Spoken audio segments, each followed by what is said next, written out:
बिस्मिल्लाहिर्रहमानिर्रहीम। अस्सलाम वालेकुम। तो कैसे हैं आप? दुआ है जहाँ रहें खुश रहें, शादो आबाद रहें और अल्लाह के अमान में रहें। फ्रेंड्स, आपको टॉप क्वालिटी फूड सीक्रेट्स में दिल की गहराइयों से खुशामदीद। आज हम बनाएंगे आलू और बैंगन की सब्ज़ी। स्टार्ट करते हैं। हाफ कप ऑयल ले लिया है हमने, इसे हल्का सा गर्म करेंगे। और लहसुन लिया है, इसे बारीक बारीक काट लिया है। इसे ऑयल में डाल देंगे और हल्का सा सौते कर लेंगे। लहसुन को हल्का सा सौते करने के बाद 1 टीस्पून ज़ीरा डाल देंगे। चम्मच चलाएंगे और बैंगन डाल देंगे। बैंगन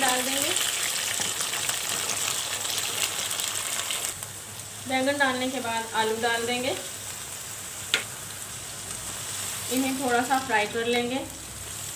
बैंगन और आलू को हमने 5 मिनट तक ऑयल में फ्राई कर लिया है। अब हम 2 अदद प्याज लेंगे और 2 अदद टमाटर, जिन्हें हमने बारीक बारीक काट लिया है, डालकर इन्हें मिक्स कर देंगे।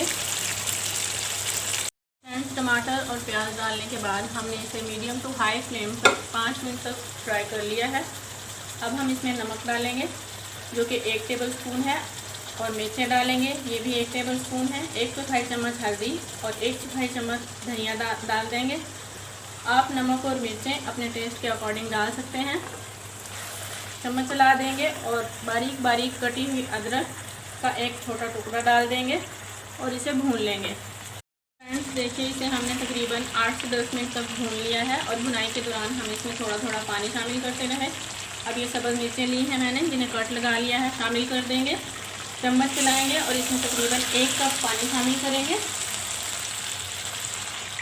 पानी शामिल करने के बाद इसे कवर करके इतना पकाएंगे कि हमारे आलू गल जाएं। फ्रेंड्स, इसे हमने तकरीबन 10 मिनट तक पका लिया है। माशाल्लाह, देखिए, अल्हम्दुलिल्लाह आलू बिल्कुल गल चुके हैं और बैंगन अच्छे से घुल चुके हैं। अब हम इसमें सब्ज़ धनिया शामिल कर देंगे। ज़ीरे और सब्ज़ मिर्च की बहुत प्यारी खुशबू आ रही है। आप इस रेसिपी को ज़रूर ट्राई कीजिएगा। फ्रेंड्स एंड फैमिली के साथ शेयर कीजिएगा। कमेंट्स में ज़रूर बताइएगा कि आपको वीडियो कैसी लगी। अच्छी लगी हो तो चैनल को सब्सक्राइब करें। मुझे दें इजाज़त। अल्लाह हाफिज़।